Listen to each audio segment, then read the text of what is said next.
Prior to startup and before placing any product inside of your new model, the interior of the cabinet should be thoroughly cleaned. Washing with a mild soap and warm water solution is recommended for cleaning the aluminum and stainless steel surfaces of your cabinet. This should be followed by cleaning with a baking soda solution consisting of 3 tablespoons of baking soda to each quart of warm water. Wipe down thoroughly with a damp cloth or sponge that has been soaked in clean water and wrung out thoroughly, then dry with a clean, soft cloth.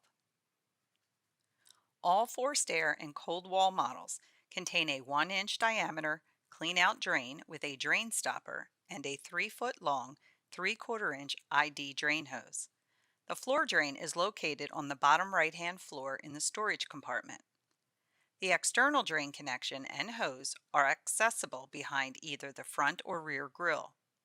A flexible hose attached to the drain line under the cabinet is located behind the front grill toward the right-hand side.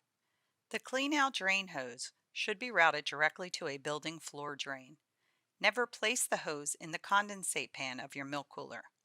The hose must be positioned safely so any liquid flows directly into the floor drain and does not spill onto the floor to avoid any tripping or slipping hazards.